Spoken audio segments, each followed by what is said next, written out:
he had told me a month ago that I'd be fake dating the human embodiment of a luxury watch, expensive, infuriatingly precise, and designed to make you feel poor just by looking at him, I would have laughed in your face.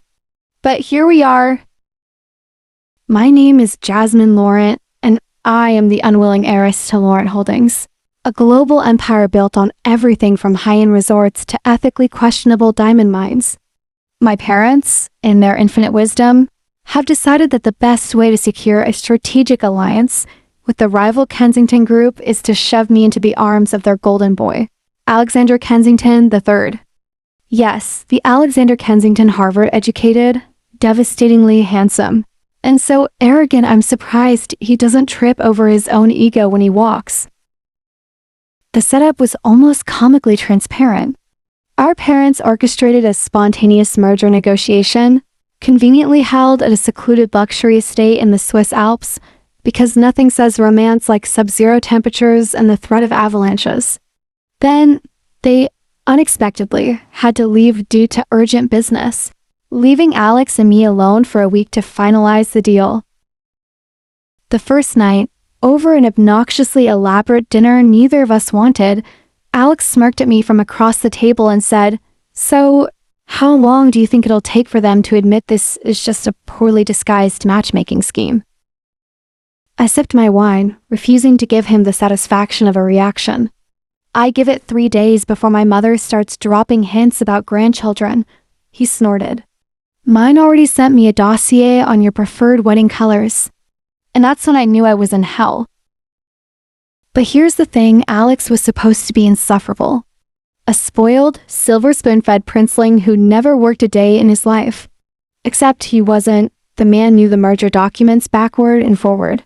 He caught a loophole in Clause 17B that even our lawyers had missed. He also, much to my irritation, remembered how I took my coffee, black, 1 sugar, because caffeine is the only thing keeping me from committing corporate espionage just to spite him. By day 3, I caught him reading my notes on the environmental impact reports and actually making useful annotations.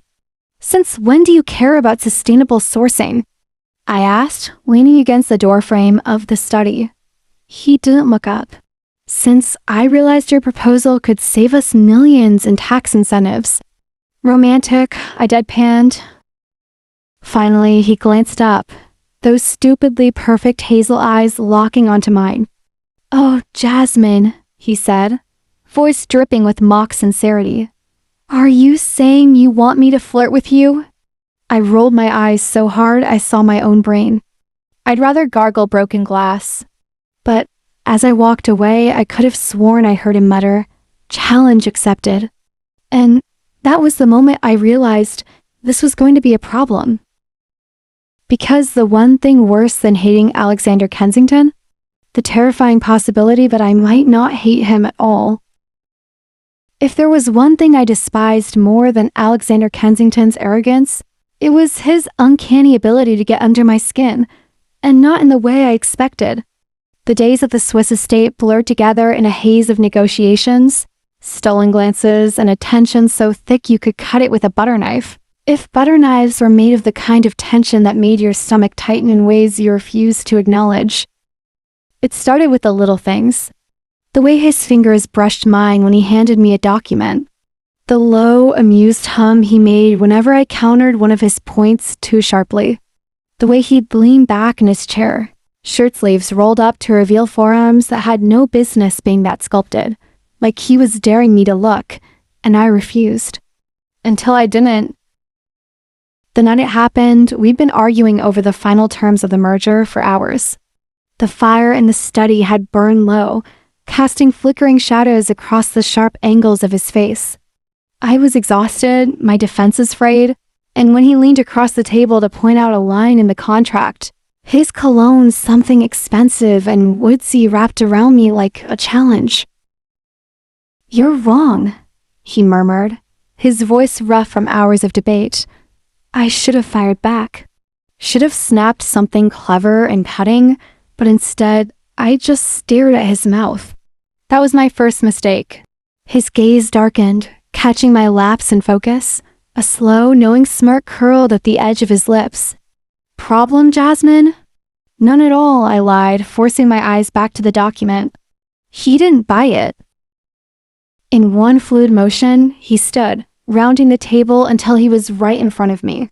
My breath hitched, but I refused to retreat. I was Jasmine Laurent. I didn't retreat. "You've been staring at me all week," he said, voice dropping to a whisper. At first, I thought it was hatred, but now? His fingers traced the edge of the table beside my hand, close but not touching. "Now I'm not so sure," I swallowed. "Maybe I just enjoy watching you lose." He laughed, low and dangerous, and then finally he touched me. A single fingertip tracing the line of my jaw, sending a shiver straight down my spine. "You want to see me lose?"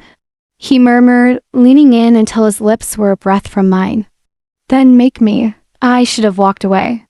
Should have remembered this was all a game, a carefully orchestrated ploy by our families to manipulate us into something neither of us wanted. But in that moment, I didn't care.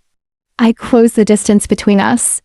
The kiss was fire and fury, all pent-up frustration and something deeper, something I wasn't ready to name. His hands tangled in my hair, pulling me closer, and I let him. My fingers gripping his shirt like I could tear through the last barriers between us. When we finally broke apart, his chest rose and fell as unevenly as mine. His lips were still inches from mine, his voice rough. "Still hate me?"